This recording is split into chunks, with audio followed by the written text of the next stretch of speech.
Bienvenue sur Top Invest, la chaîne des tops d'investissement. Lisez vos rapports financiers. Lisez vos rapports financiers. La lecture libère. Si vous voulez investir à long terme, lisez les rapports financiers, écoutez les conférences call. OK? Avant de céder au pessimisme ambiant, toujours, ou bien à l'optimisme ambiant, toujours lire ces rapports financiers. Et je pense qu'en date d'aujourd'hui, c'est encore plus important sur Facebook ou bien sur Meta. Voilà, moi, je l'appelle toujours Facebook sur Meta. OK? Ici, c'est la chaîne des tops d'investissement. Ici, on parle essentiellement d'entreprises de qualité. D'accord? Est-ce qu'on a une opportunité d'investissement en date d'aujourd'hui sur Facebook en se basant sur les rapports financiers sur du 4e trimestre 2022? D'accord? Donc, ceci représente uniquement mon point de vue et non un conseil d'investissement. Et comme d'habitude, je me réserve le droit de me tromper. OK. Meta plateforme. Donc, j'aurais tendance à l'appeler Facebook comme d'habitude ici. D'accord? Parce que j'ai du mal un peu à m'ajuster en conséquence. On a parlé de cette compagnie une première fois à ce niveau. Je pense qu'on était aux alentours de $200 par là, si je ne me trompe pas. C'était déjà intéressant. À ce niveau-ci, et vous allez voir que notre ton était très entreprenant ici. On parlait encore de croissance, etc., machin. C'était déjà assez intéressant à ce niveau-ci. En 2000, quelques mois plus tard, on a fait une vidéo ici, notamment, je pense qu'on était aux alentours de 150, quelque chose comme ça, si je ne me trompe pas. Et sur cette vidéo, on était aux alentours de $100. Sur toute cette période, on est optimiste. Mais est-ce qu'on est optimiste dans le vide? Non. Vous allez voir qu'à chaque fois quand on essaye de lire ici, on déconstruit à peu près également le pessimisme ambiant, donc avec des éléments à la clé. Je vous ai dit ici que la dépense en capital de Facebook augmente, mais c'est une dépense en capital ici variable. Donc c'est une dépense en capital de croissance. Donc à la fin de la journée, en s'ajustant en conséquence, ils vont pouvoir dégager des free cash flow, même en date d'aujourd'hui, d'une 40aine de milliards. Et en plus, Facebook est présentement sur une année de transition, notamment après la mise à jour ici de iOS ou bien de Android également, par rapport à tout ce qui concerne ici comment on appelle ça, la publicité ciblée. Vous voyez que le business de Facebook, c'est avant tout l'effectivité de la publicité ici. OK? Donc, plus la publicité est ciblée ici, plus cela a de la valeur. Or, quand vous nous enlevez l'option de mieux cibler nos publicités ici, on peut faire de la pub, mais c'est une publicité qui est de moins bonne qualité ici. OK? Donc, en termes de revenus, ça marge moins. Mais l'entreprise arrive à s'en sortir. Et je vous ai dit que les dépenses de métavers ici, ce sont des dépenses, quand on dit ici, investir massivement dans le métavers, etc., elle investit massivement dans les data centers, dans l'intelligence artificielle et le métavers. D'accord? Et ces deux axes ici sont l'intelligence artificielle et le métavers. D'accord? Donc, le métavers est plutôt quelque chose sur le long terme. Ce n'est pas quelque chose dans l'immédiat, mais pour pouvoir développer ça dans le long terme, sur le long terme ici, il faut déjà en date d'aujourd'hui investir massivement dans l'infrastructure qui vient avec. OK? Donc ces coûts-là sont élevés ici aujourd'hui, mais à la longue ici, on pourra développer des projets tout autour du métavers parce qu'on aura déjà l'infrastructure. OK? Donc, je vais lire cet article-ci. On va survoler ici les états financiers rapidement et on va terminer par une évaluation. Donc, comme d'habitude ici, avant de continuer, pour ceux qui ne savent pas, ici, on parle uniquement d'entreprises de qualité. On se base sur les rapports financiers pour prendre nos décisions d'investissement. OK? C'est très important. Les courbes ne nous intéressent pas du tout. D'accord? Je ne dis pas que les courbes ne sont pas importantes. Non, techniquement, ce n'est pas important pour le long terme. Pour ceux qui font du court terme, c'est sans doute important ici, mais c'est surtout le business en lui-même qui nous intéresse. Donc, quand on regarde un rapport financier, on a toujours en question pourquoi, comment. C'est très important. OK? Donc, Facebook, la maison, Meta Plateforme, la maison mère de Facebook, Instagram et WhatsApp, a publié mercredi anticiper un contrôle strict de ses coûts. Donc, a dit mercredi anticiper un contrôle plus strict de ses coûts cette année et s'attend à des ventes sur la période de janvier à mars qui pourraient battre les attentes de Wall Street. Dans les échanges d'après clôture, le géant technologique a pris 20%, ça c'est pas important.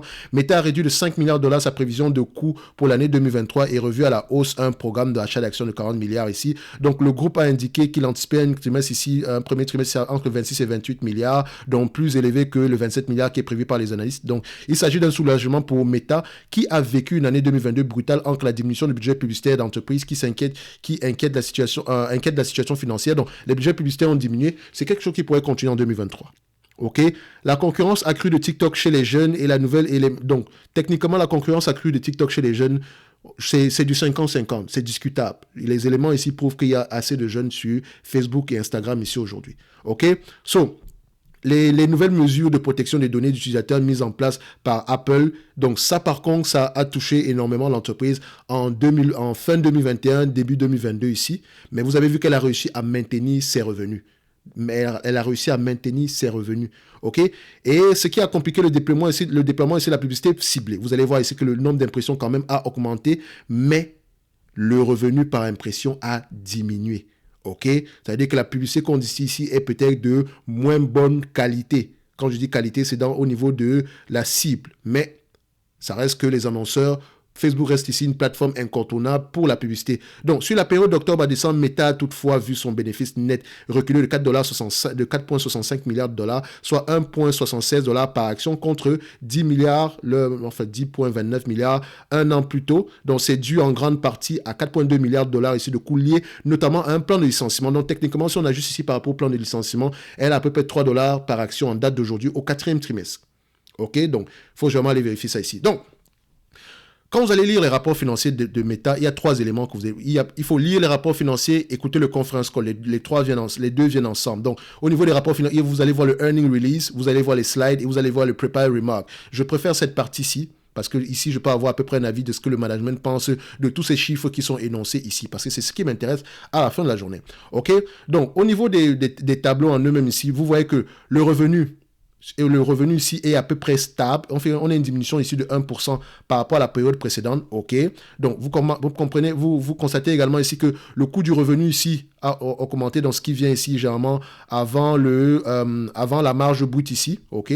Donc, techniquement, on a 31% ici, mais 31%, pourquoi? C'est ça qui nous intéresse. Donc, quand on clique ici, on cherche ici, CTRL F, on vient sur ce document-ci pour faire le CTRL F ici, CTRL V pour aller chercher Cost of Revenue Increase 31% parce qu'il y a eu un write-down ici de certains data centers. Donc ici, on a pris une charge exceptionnelle par rapport à certains actifs liés aux data centers ici, d'accord, as well as a grow in infrastructure related costs. Donc on a également également eu ici une croissance au niveau des coûts liés à l'infrastructure. Donc les deux ici, si on avait pris en conséquence, si on avait ajusté cela en conséquence, on aurait pu eu quelque chose ici aux alentours ici des $1,20 ici en supplément. Donc, on peut le mentionner ici, le $1,20, c'est pas que je l'ai pris quelque part, je l'ai inventé. Donc, vous voyez sur cet élément-ci, par exemple, quand on vient là, ici, $1,24 en supplément si on avait pris en considération l'ajustement ici lié à la restructuration, parce qu'elle vous mentionne également ici on a près de 89 millions ici d'employés, mais à partir de 2023 ils vont plus donner le même nombre d'employés ici, je sais pas pourquoi, mais ça m'inquiète un tout petit peu. Bref, je sais pas pourquoi est-ce qu'ils le font, mais bref, je pourrais toujours voir à peu près si les salaires augmentent, etc. Donc on voit ici qu'en termes de marge brute ici, la marge opérationnelle a diminué. Pourquoi est-ce que la marge opérationnelle diminue? C'est la question qui est la plus importante ici. Non seulement elle diminue parce que ça prend en considération ici des coûts liés à la restructuration, mais également la recherche et développement a augmenté. OK? La recherche et développement qui est un coût variable. D'accord? Vous pouvez également voir ici qu'il y a une stagnation dans les coûts liés au marketing ici, ce qui est une bonne chose. Donc, on peut voir ici que marketing and sales stable. D'accord? Général administratif également ici stable. Donc, je rappelle ici que ça, c'est un coût variable. Ça, c'est un coût fixe, mais bon, il peut également être variable ici. Enfin, on va dire que c'est un coût fixe ici dans les salaires, etc. Ça, c'est un coût variable, le marketing, etc. Et la recherche et développement ici, c'est également un coût variable, mais c'est également important ici, d'accord? Donc, vous voyez que ça a augmenté drastiquement entre 2021 et 2022 ici. Et je rappelle que 2021 a été une année exceptionnelle. Ce que les gens oublient souvent, c'est que la période, ça a été une année exceptionnelle. Donc, on a eu ici 20% de croissance, 40% de croissance ici par rapport à la même période précédemment. Regardez, si je le mets ici par trimestre, on va le faire comme ça. Voilà. Est-ce que j'ai l'information? Non, c'est ça que je vais prendre ici. Par trimestre ici, si je mets ici Q, voilà, on va le mettre comme ça. Vous voyez que ici, en 2021, on avait une croissance très élevée comparé ici au trimestre précédent. On avait mis une 51% de croissance sur un trimestre ici à cette période-ci. D'accord? Là, on a eu une diminution et le marché commence à dire « Ah, la croissance a ralenti. » Non, la croissance ici était déjà exceptionnelle sur ces périodes-ci. C'est ça qu'il faut toujours prendre en considération. Donc, Meta s'est juste ajusté. Elle a prouvé qu'elle peut maintenir au moins ce niveau de revenu-là sans sacrifier grandement ici la marge brute. Et la marge brute ici est impactée négativement ici par le fait que la publicité n'est pas aussi efficace, que la publicité est difficile à mesurer ici. Donc, ce n'est pas une publicité de meilleure qualité que ce qu'on avait précédemment ici. Mais malgré cela, on arrive à maintenir des marges assez correctes ici. Il faut également constater ici que l'environnement macroéconomique est assez difficile. Donc, il y a moins d'annonceurs. Il faut également mentionner ici que la variation de taux de change, etc., ça impacte la marge brute. Mais elle arrive à se maintenir. Vous ne voyez pas que cette compagnie-ci est résiliente? Vous-même, vous ne voyez pas? Donc, lisez les rapports financiers. La lecture ici libère, les amis. La lecture libère. Donc, je rappelle toujours que ici, cette vidéo est toujours sponsorisée par moi. Donc, on a le service Top Premium ici. Donc, sur Top Premium ici, vous avez droit à des analyses sectorielles qu'on donne généralement dans le service également. Top Newsletter qui est gratuit. Mais également, vous avez également des notes d'analyse donc à la demande. Quand je fais une analyse sectorielle ici, par exemple, si j'analyse le secteur des banques, je peux vous dire ici que, OK, je peux avoir des notes sur JP Morgan, sur Wells Fargo, etc. Donc, ça vous donne une idée ici pour ceux qui le veulent. Je peux partager cela avec les abonnés qui en font la demande. En supplément de ça, on peut faire des analyses fondamentales ici. Comme tu peux me dire, OK, Thierry, est-ce que tu peux analyser, par exemple, la compagnie qu'on appelle Google? Quantitativement, je peux le faire. Mais ne me demandez pas d'aller lire un rapport financier sur Google. Et non, pas du tout. Ça, c'est ce que je réserve généralement ici au niveau des notes d'analyse. Les notes d'analyse, ça veut dire que j'ai écouté le conference call, j'ai lu les rapports financiers ici et je vous donne à peu près mon idée par rapport à ce que j'ai pu lire. OK? Donc, je me réserve toujours le droit de me tromper. Ça peut également vous donner ici des éléments ici des éléments supplémentaires ici. Si vous voulez nourrir vos réflexions, d'accord? Pour approfondir vos recherches. Comme je dis toujours, je propose chaque mois 2 entreprises. D'accord? Je ne vous promets aucun rendement.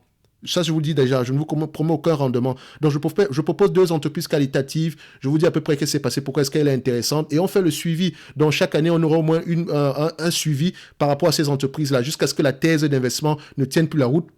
Ou bien qu'on constate que, excusez-moi, donc, ou bien qu'on constate que l'entreprise n'est plus, voilà, ne représente plus une opportunité d'investissement. Donc, on fait le suivi. Notamment, ici, on m'a proposé, généralement, ce sont des compagnies américaines, mais voilà, on a eu une discussion ici également dans le Discord. Donc, vous avez droit aussi également à rentrer dans le Discord. Donc, où on pourrait proposer une compagnie éligible au PEA.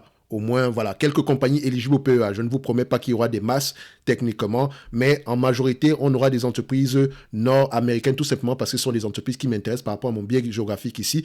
Et voilà, moi aussi, mon PEA, on va le dire comme ça, voilà, tout ce qui représente mon PEA ici au Canada, ici, j'ai un intéressement à investir sur les entreprises américaines, au moins sur le plan fiscal, ou bien sur les entreprises canadiennes également. OK? Donc, vous pouvez également voir que pour tout ceci, ça vous coûte ça à l'année. D'accord? C'est à l'année. OK? Vous pouvez diviser par 12 ici. Vous voyez ce que ça fait pour tout le travail fourni ici. Même une simple analyse quantitative ici, ça prend du temps. D'accord? Si vous imaginez que le temps que je prendrai ici, ça vaut le prix ici, vous allez voir que ça sera difficile ici à trouver ailleurs. Et par-dessus tout, ce que je veux faire ici, c'est qu'on développe cette communauté-là afin qu'on puisse apprendre les uns les autres. OK? Je ne me mets pas ici comme, voilà, je connais tout, etc. On parle. Si je propose une entreprise, tu vas me dire, ah, mais pourquoi est-ce que tu proposes cette entreprise? Est-ce que, voilà, moi je pense que voilà. On essaye de discuter. D'accord? Si tu as des questions, on essaie d'approfondir. Si tu as découvert une compagnie ici, tu fais tes propres recherches. Et dans tes propres recherches, si tu peux découvrir quelque chose et tu m'en fais part. OK? Donc, on apprend à investir parce que vous devez être indépendant et n'ayez pas honte de vous faire, enfin, n'ayez pas honte ici de vous faire aider. Il n'y a pas de souci par rapport à ça.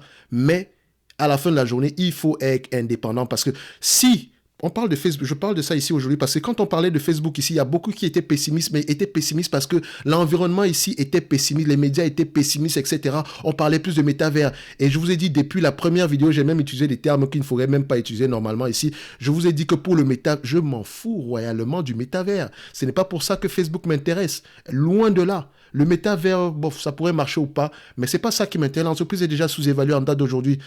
Déjà aujourd'hui, le métavers même consomme de l'argent. Donc, on a ajusté en conséquence toutes les charges ici. Vous avez vu que normalement, c'est une entreprise qui rapporte une quarantaine de milliards. En 2023, ici, elle vous mentionne que la plupart des coûts ici, on va moins investir en 2023. D'accord? C'est l'année de l'efficience. Et Zuckerberg vous mentionne qu'à partir de 2023, on pourra commencer à récolter les fruits de nos investissements dans l'intelligence artificielle ici en 2023. Et ce n'est pas par rapport au métavers, non. Le métavers, on mentionne que c'est quelque chose encore d'embryonnaire. Donc, notamment ici, vous mentionne qu'il y a 200 à peu près de développeurs ici qui rapportent à peu près, qui gagnent à peu près au moins $1 million au niveau du métavers. Donc, ils l'ont mentionné ici quelque part. On va mettre ça ici, 200. On va mettre le chiffre ici et là. OK, 200 applications, d'accord, qui rapporte à peu près 1 million en termes de revenus dans l'écosystème de Meta Reality. D'accord? Donc, Meta Reality, ici, c'est leur truc de métavers. D'accord? Dans cet écosystème-là, il y a 200 applications qui rapportent à peu près minimum 1 million en termes de revenus. Et c'est encore embryonnaire. Mais ça, il vous donne également des informations. Par exemple, allez regarder ce qu'on appelle Arkio, une application qu'on appelle Arkio ici pour les architectes, et également une application ici qu'on appelle Nanom pour la modélisation ici 3D des molécules, pour le développement ici des médicaments. Donc, vous voyez qu'il y a des utilités par rapport au métavers. Et je vous avais dit que le métavers sera avant tout quelque chose qui sera disponible uniquement pour les entreprises. D'abord, pour les entreprises. Vous n'êtes peut-être pas la cible du métavers. Mais les entreprises ici pourraient être la cible du métavers, notamment ici, voilà, pour ceux qui voyagent. OK? Donc, je peux être assis chez moi et faire une visite d'usine en Chine, virtuellement. C'est tout à fait possible. OK? Regardez ici que il ne faut pas se limiter à tout ce qui est dit dans... Voilà, quand vous lisez un document média ici, c'est quoi? Quelques lignes et vous allez vous dire que non, voilà, j'ai toutes les informations par rapport à Facebook. Non, pas du tout. Vous ne vous rendez pas compte à quel point cette compagnie-ci était extrêmement sous-évaluée à $100. Aujourd'hui, les gens sont surpris du fait que là, on arrive à presque $200. Tout le monde crie « Waouh !» Et vous allez voir que le narratif va commencer à changer, tout simplement parce que Zuckerberg a mentionné qu'on va ralentir les dépenses. Mais c'était déjà visible qu'ils allaient ralentir les dépenses. C'était des dépenses de croissance. Qu'est-ce que vous voulez? En fait, excusez-moi de prendre parfois ça m'énerve quand on donne des éléments ici sans avoir lu un rapport financier. C'est pour ça que parfois, je m'abstiens souvent. Quand je fais de l'analyse quantitative, ça me dérange souvent d'avoir un avis sur une entreprise alors que je n'ai pas encore lu un rapport financier. Je mentionne toujours ici que ça, c'est uniquement par rapport aux chiffres. Mais par rapport aux chiffres, je peux déjà essayer de voir. Je peux déjà savoir à peu près ce qui se passe. Je peux savoir que voilà, la compagnie est cyclique. Je peux savoir quelles sont les questions que je vais poser ici. Mais tu ne viendras pas me dire, je n'ai pas besoin d'aller lire un rapport financier sur une compagnie, par exemple, comme, comment on appelle ça, voilà, je prendrais comme Snapchat pour savoir que Snapchat n'est peut-être pas une entreprise qui va m'intéresser en date d'aujourd'hui. Mais avant d'y rentrer, je dois absolument lire les rapports financiers. TikTok est un concurrent à Facebook, ok, mais TikTok ne rapporte pas d'argent, bro. TikTok ne rapporte pas d'argent. Est-ce que TikTok s'autofinance? Facebook s'autofinance? Meta s'autofinance? OK? Donc, ici, Meta, par exemple, ils ont un genre de publicité qu'ils appellent aujourd'hui le click-through ad. Donc, on met que c'est ici true ad ici. D'accord? Donc, ici, voilà. Donc, non, c'est pas le click-through rate. Donc, c'est le click-through message. Excusez-moi. Oh non, excusez-moi, c'est message. Voilà. On clique dessus. Donc, notamment ici, c'est click-through message ici. Voilà. Click-through messenger. OK. Donc, je pense que c'est quelque chose ici. Donc, si je ne me trompe pas. Voilà. Donc, en fait, c'est simple. Hein. Donc, ici, c'est un genre de publicité. Quand vous cliquez dessus, en fait, vous allez directement dans vous conversez directement avec l'entreprise en question. Ça permet de savoir si vous avez vu la pub ou pas. Donc, ça permet de mesurer également l'effectivité ici. Et ça permet également de faire des propositions. Donc, vous pouvez faire vous pouvez commander directement avec une application, juste en restant sur WhatsApp. Vous pouvez commander un produit directement. Donc, c'est tout à fait possible. Et cette affaire-là rapporte une dizaine de milliards. Donc, je vais mettre ça ici. Donc, on va faire la recherche ici. Il le mentionne. Hein? Il vous le mentionne. Donc, quand on met ici click, d'accord, on va mettre click to message ad. C'est comme ça que ça s'appelle. OK? Donc, on a presque 10 milliards ici. Cette affaire, et ça continue. Et on est toujours en phase de croissance. Donc, les amis, il y a de la qualité dans cette compagnie-ci. On vous mentionne également qu'aujourd'hui, Air France utilise le click-to-message, notamment pour tout ce qui concerne ici les trucs d'embarquement, etc. Et ils ont remarqué que les gens interagissaient plus facilement quand ça vient par message texte. C'est plus facile. Donc, vous voyez qu'il y a du potentiel. OK? Donc, il faut lire. Maintenant, c'est bien qu'il y ait du potentiel, mais derrière, est-ce que ça rapporte de l'argent? C'est ce qui nous intéresse en réalité. Est-ce que l'entreprise s'autofinance? Est-ce qu'elle peut se permettre de continuer à dépenser de l'argent pour ce genre de choses-là? Oui, elle peut le faire. OK? Donc, quand on lit les rapports financiers ici, comme je l'ai dit, avec les chiffres, hein, si on se limite juste aux chiffres ici, vous allez vous rendre compte que, voilà, je vais vous laisser faire ici. Donc, par rapport à cette partie-ci, oui, la dépense en capital est élevée ici, mais techniquement, c'est une entreprise qui n'a pas besoin de plus de 10 milliards en termes de dépenses en capital. Pas besoin de plus que ça. Donc, aujourd'hui, la dépense en capital actuelle est plus une dépense de croissance. OK? Donc, on aura tendance à voir des net income ou des free cash flow qui seront aux alentours des 40 milliards par là. Donc, c'est facile.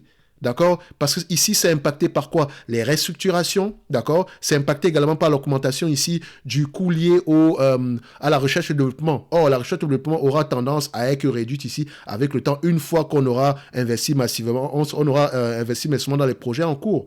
OK? Donc, voilà, je pense que j'ai assez dit sur Meta ici aujourd'hui. Vous pouvez parcourir ici les différents états financiers ici. Moi, je vous dirais, il y a des éléments ici. Moi, dans tout l'ensemble ici, moi, je suis assez satisfait de ce que je vois. C'est tout simplement correct. On se maintient. Même si le revenu par utilisateur ici a diminué, il faut aussi également savoir que l'impact ici est également lié au fait que la qualité de la publicité également a diminué. Même si la qualité a diminué, le nombre d'impressions a augmenté. C'est-à-dire qu'il y a plus de publicité, même si c'est moins qualitatif, mais il y a plus de publicité. D'accord? Il y a plus d'impressions ici. D'accord? Donc, voilà, le volume est là. Les volumes sont là. Et on continue à travailler pour que ce soit plus efficace afin d'augmenter la rentabilité ici. OK? Donc, ce qui m'intéresserait ici dans les rapports financiers prochains, c'est la rentabilité par rapport à l'impression ici, au niveau par rapport à la publicité ici. Également, je veux voir que le revenu par utilisateur augmente. Je vais également voir ici tout ce qui concerne la dépense en capital. Est-ce qu'on parle de réduction, etc. Donc, voilà des éléments qui vont m'intéresser sur les prochains rapports financiers et non comment on appelle ça? Le métavers, etc. OK? Donc, lisons nos rapports financiers. Lisons nos rapports financiers. Donc, ceux qui ont acheté du Facebook à $100, à $200 aujourd'hui, imaginez celui qui a acheté à $200 qui était en panique aujourd'hui. Je pense que voilà, on respire un tout petit peu, n'est-ce pas? Ceux qui ont acheté à $100 sont heureux aujourd'hui. Limite même euphorique, se pose la question, est-ce que je devrais garder? Est-ce que j'ai peur? Je ne répondrai pas à cette question. Je vous laisserai aller lire les rapports financiers. Parce que quand on lit les rapports financiers, on a la réponse à toutes les questions qu'on se pose. Les gens ne le font pas parce que, voilà, ils ne veulent pas, voilà, on veut du tout cuit, on veut du tout facile ici aujourd'hui. Investir, faire du stock picking, c'est un métier, ça prend du temps. Ça prend réellement du temps. Et si vous n'avez pas le temps de le faire, achetez un ETF. Mais dès le moment où vous achetez votre première action, vous devez faire le travail nécessaire. Et ça ne prend pas 1 heure de temps. Hein. Excusez-moi, ça prend des heures. Vous n'imaginez pas combien de temps ça me prend pour faire une vidéo pareille. Pensez que je me suis assis, j'ai commencé à parler comme ça. J'ai lu, j'ai écouté le conférence call, même si je ne l'ai pas terminé ici, mais parce que je sais que les véritables informations se cachent à l'intérieur. OK? Et non sur les courbes ici. Donc, aujourd'hui, voilà.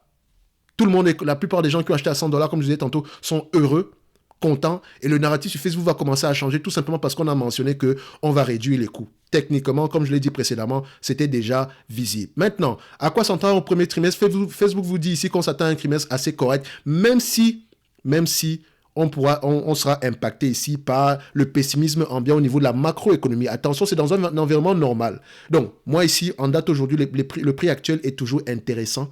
D'accord? On reste aux alentours des $300 par là l'action. Simple, comment est-ce que j'arrive au calcul de $300? C'est une compagnie qui a la capacité de rapporter 40 milliards par an. À 20 fois les bénéfices ici, ça fait à peu près 800 millions. Divisé par le nombre d'actions actuelles, vous allez trouver à peu près quelque chose aux alentours des 300 et poussières. Ça, c'est sûr. Voilà, je vous laisse aller faire le calcul ici.